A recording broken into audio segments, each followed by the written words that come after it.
ಸ್ಥಳಜಲಾದ್ರಿಗಳಲ್ಲಿ ಜನಿಸುವ ಫಲಸು ಪುಷ್ಪಜ ಗಂಧರಸ ಶ್ರೀ ತುಳಸಿ ಮೊದಲಾದ ಖಿಳ ಪೂಜಾ ಸಾಧನ ಪದಾರ್ಥ ಹಲವು ಬಗೆಯಿಂದರ್ಪಿಸುತ್ತ ಬಾಂಬೊಳೆಯ ಜನಕಗೆ ನಿತ್ಯ ನಿತ್ಯದಿ ತಿಳಿವುದಿದು ವ್ಯತಿರೇಕ ಪೂಜೆಗಳೆಂದು ಕೋವಿದರು. ಕರಾರವಿಂದೇನ ಪದಾರವಿಂದಂ ಮುಖಾರವಿಂದೇ ವಿನಿಯೇಷಯಂತಂ ವಟಸ್ಯ ಪತ್ರಸ್ಯ ಪುಟೇಶಯಾನಂ ಬಾಲಂ ಮುಕುಂದಂ ಮನಸಾ ಸ್ಮರಾಮಿ.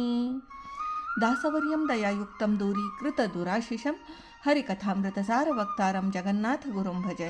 ಶ್ರೀ ಹರಿಕಥಾಮೃತಸಾರ ಧ್ಯಾನ ಪ್ರಕ್ರಿಯಾ ಸಂಧಿ ಪದ್ಯ 24.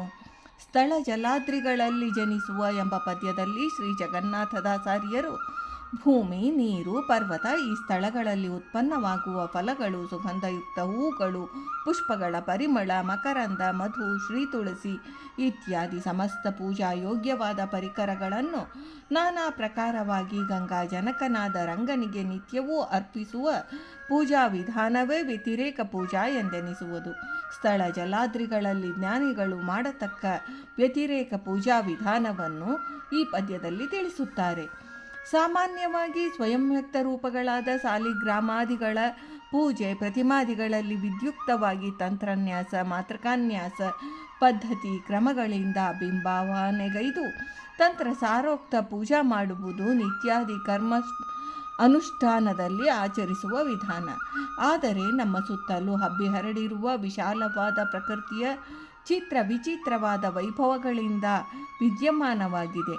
ಪ್ರಕೃತಿಗತ ಸಮಸ್ತ ವಸ್ತುಗಳಲ್ಲಿ ಸರ್ವತ್ರ ವ್ಯಾಪ್ತೆಯಾದ ವಾಸುದೇವ ನಾಮಕ ಶ್ರೀ ಪರಮಾತ್ಮನು ತತ್ತದಾಕಾರ, ತದ್ರೂಪ, ತತ್ನಾಮಕ, ತತ್ಶಬ್ದ ವಾಚ್ಯನಾಗಿದ್ದಾನೆ, ಸರ್ವತ್ರ ವ್ಯಾಪಿಸಿದ್ದಾನೆ. ಈ ಜಗತ್ತೇ ಈಶನಿಗೆ ನಿವಾಸ ಸ್ಥಾನವು. ಇಂತಹ ಚಿತ್ರ ವಿಚಿತ್ರವಾಗಿ ವಿಶಾಲವಾಗಿ ಹಬ್ಬಿ ಹರಡಿರುವ ಪ್ರಕೃತಿ ಮಂದಿರದಲ್ಲಿ ಭೂಮಿಯಲ್ಲಿ ಹುಟ್ಟುವ ಗಿಡ, ಮರ, ಬಳ್ಳಿ, ಪೊದೆ ಇತ್ಯಾದಿ ಭೂರುಹ ವಸ್ತುಗಳಲ್ಲಿ ನಾನಾ ವರ್ಣಯುಕ್ತವಾದ ಚಿತ್ರ ಆಕೃತಿ ವಿಶೇಷಗಳಿಂದ ಮನೋಹರವಾಗಿ ಅರಳಿ ಕಂಗೊಳಿಸುತ್ತಿರುವ ಪುಷ್ಪ ಹಾಗೂ ಫಲಗಳಿವೆ. ಸುಗಂಧಯುಕ್ತವಾದ ಪುಷ್ಪಗಳು, ಸುರಸೋಪೇತವಾದ ಫಲವಿಶೇಷಗಳಲ್ಲಿ ಅನಿಷಿದ್ಧವಾದ ಅಂದರೆ ದೇವಪೂಜಾ ಯೋಗ್ಯವಾದ ಫಲ ಪುಷ್ಪಗಳಲ್ಲಿರುವ ಭಗವದ್ರೂಪಗಳನ್ನು ಚಿಂತಿಸುತ್ತಾ ಆ ಭಗವದ್ರೂಪಗಳನ್ನು ಸ್ವಯಂಬಿಂಬನಲ್ಲಿ ಐಕ್ಯ ಚಿಂತನೆ ಮಾಡುವ ಪೂಜಾ ವಿಧಾನವು ಪರಮಶ್ರೇಷ್ಠವು. ಇದನ್ನೇ ಸ್ಥಳದಲ್ಲಿ ಜನಿಸುವ ಅಂದರೆ ಭೂಮಿಯಲ್ಲಿ ಹುಟ್ಟುವ ಗಿಡ, ಮರ, ಲತಾದಿಗಳಲ್ಲಿ ಬಿಡುವ ಪರಿಮಳಯುಕ್ತವಾದ ಅನಿಷಿದ್ಧವಾದ ಪುಷ್ಪಗಳೆಂದೂ ಸುಮಧುರವಾದ ರಸದಿಂದ ಪಕ್ವವಾದ ಫಲಗಳೆಂದೂ ತಿಳಿಸುತ್ತಾರೆ. ಅಂತೆಯೇ ನೀರಿನಲ್ಲಿ ಹುಟ್ಟುವ ಮಕರಂದಯುಕ್ತವಾದ ಕಣ್ಮನಗಳನ್ನು ಸೆಳೆಯುವ ಕಮಲ, ತಾವರೆ, ಕೆನ್ನೈದಿಲೆ ಇತ್ಯಾದಿ ಜಲಜ ಪುಷ್ಪಗಳನ್ನು ಮಾನಸಿಕವಾಗಿ ಸ್ವಬಿಂಬನಿಗೆ ಐಕ್ಯ ಚಿಂತನಾ ಕ್ರಮದಿಂದ ಸಮರ್ಪಿಸುವುದು. ಬೆಟ್ಟ ಗುಡ್ಡಗಳಲ್ಲಿ ಹುಟ್ಟುವ ಲತ, ವೃಕ್ಷ, ಗಿಡ, ಗುಲ್ಮಾದಿಗಳಲ್ಲಿ ಅರಳಿ ನಿಂತಿರುವ ಪರಿಮಳಯುಕ್ತವಾದ ಕುಸುಮಾದಿಗಳು, ಮರದ ಕೊಂಬೆಗಳಲ್ಲಿ ಕಟ್ಟಿರುವ ಜೇನುಗೂಡಿನಲ್ಲಿ ಶೇಖರವಾಗಿರುವ ಜೇನುತುಪ್ಪ, ಸುಗಂಧ ರಸೋಪೇತ ಹಲಸು, ಮಾವು, ನೇರಳೆ ಇತ್ಯಾದಿ ಫಲ ವಿಶೇಷಗಳಲ್ಲಿ ಜನಿಸುವ ಪೂಜಾಯೋಗ್ಯ ಪದಾರ್ಥಗಳನ್ನು ಅಲ್ಲಲ್ಲೇ ವ್ಯಾಪ್ತನಾಗಿರುವ ವಾಸುದೇವನಿಗೆ ಭಕ್ತಿಯಿಂದ ಸಮರ್ಪಿಸುವ ಕ್ರಮ ಪ್ರಕೃತಿಗತ, ಅನಿಷಿದ್ಧ. ಪೂಜಾಯೋಗ್ಯ ಸುಗಂಧ ಸುರಸೋಪೇತ ಫಲ ಪುಷ್ಪಾದಿಗಳನ್ನು ಮಾನಸಿಕವಾಗಿ ಅವು ಇರುವ ಸ್ಥಳಗಳಲ್ಲಿಯೇ ತದ್ಗತ ಭಗವದ್ರೂಪಗಳನ್ನು ಸ್ವಬಿಂಬನಲ್ಲಿ ಐಕ್ಯ ಚಿಂತನೆಗೈಯುತ್ತಾ ಅರ್ಪಿಸುವ ಪೂಜಾ ವಿಧಾನಕ್ಕೆ ವ್ಯತಿರೇಕ ಪೂಜೆ ಎಂದು ಹೆಸರು.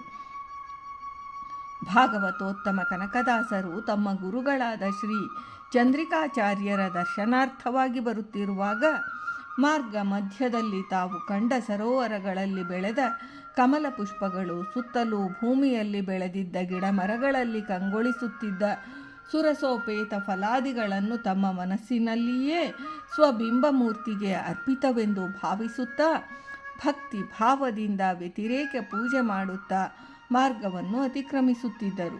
ಶ್ರೀ ಚಂದ್ರಿಕಾಚಾರ್ಯರು ಸಂಸ್ಥಾನದ ಪೂಜೆಗೆ ಕುಳಿತಾಗ ಶ್ರೀ ಕನಕದಾಸರು ಮಾನಸಿಕವಾಗಿ ಅರ್ಪಿಸಿದ್ದ ಪುಷ್ಪಗಳೆಲ್ಲ ನಿರ್ಮಾಲ್ಯವಾಗಿದ್ದವೆಂದು ತಿಳಿಯುತ್ತದೆ.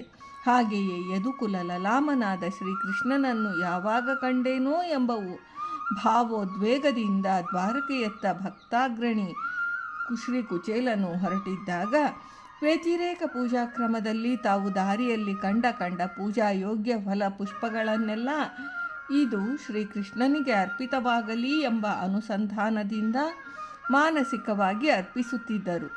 ದೇವರಿಗೆ ಅರ್ಪಿಸುವ ಪೂಜಾ ದ್ರವ್ಯಗಳಲ್ಲಿ ಶ್ರೀ ತುಳಸಿ ಅತ್ಯಂತ ಶ್ರೇಷ್ಠವು.